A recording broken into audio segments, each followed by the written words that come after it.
আসসালামু আলাইকুম রহমতুল্লাহ।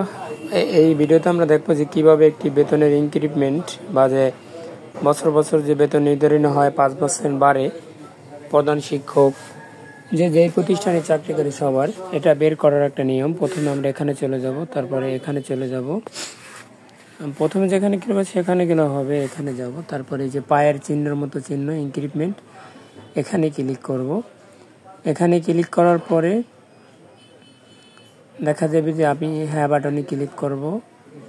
তারপরে হ্যাঁ বাটনে ক্লিক করবো, আগের মতো এই যে বেসামরিক সেম অপশন এসেছে। এখানে ন্যাশনাল আইডি কার্ডের নাম্বারটা দিতে হবে এবং পূর্বের যে কাগজ আছে ওই কাগজে ভেরিফিকেশন নাম্বার আছে, ওই ভেরিফিকেশন নাম্বারটা এখানে দিলে তারপরে এখানে যে ক্যাপস আছে ক্যাপসটা দিলে তারপরে এখানে লগ ইন করা যাবে।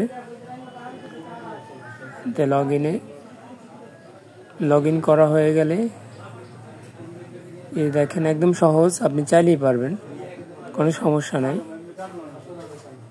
এখানে আমি প্রথমে যে ক্যাপস দিয়েছিলাম এর ভেরিফিকেশন নাম্বারটা ভুল হয়েছে, যার কারণে আমার ক্যাপস এর লগে মেলে নাই এবং আমি কাজও করতে পারিনি।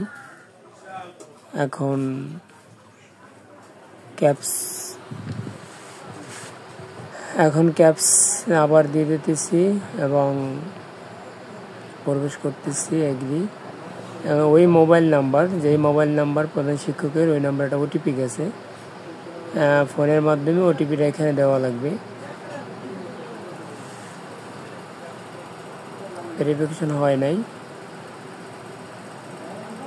এই ভেরিফিকেশন নাম্বার ভুল হয়েছে, ঠিক করে দিলাম এবং ক্যাপসটা আবার দিয়ে দিলাম NKR, এটা আপনাদের দেখানোর জন্য যে ভুল হলে আসবে না।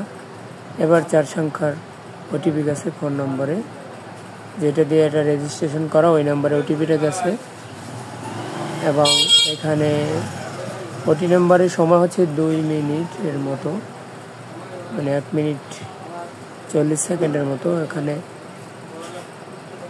4 সংখ্যার একটা ওটিপি যাবে, 4 সংখ্যার ওটিপিটা দিয়ে দিলেই এটা বেরিয়ে যাবে। আমি সম্পূর্ণটাই আপনাদের দেখালাম, মিনিট কারি নেই, কারণ সবাই এটা দেখুক যে এটা কীভাবে। ফোন দেওয়ার পরে এটা ওটিপিটা দেওয়ার পরে এই যে এখানে সব কিছু এসেছে। এখন আমি ওখানে ক্লিক করে এখন যে তারিখ, এই যে একদম 24/1/7/24, এখানে আমি গোতে ক্লিক করার পরে এটা বের হয়ে যাবে। এখানে সব কিছু আছে, ট্র্যাকিং নাম্বার, মূল বেতন এত টাকা। এবার আমি এখানে জাস্ট প্রিন্টে ক্লিক করলে এখানে সব কিছু এসেছে এবং এখানে প্রিন্ট দিয়ে দেবো, জাস্ট ক্লিয়ার। এই হলো অনলাইনে ইনক্রিমেন্ট বের করার নিয়ম। ভালো থাকবেন, সুস্থ থাকবেন। যদি আপনার সামান্যতম উপকার হয় চ্যানেলটি সাবস্ক্রাইব করে পাশে থাকবেন, হয়তো আমি উৎসাহী হব কিছু জানানোর জন্য।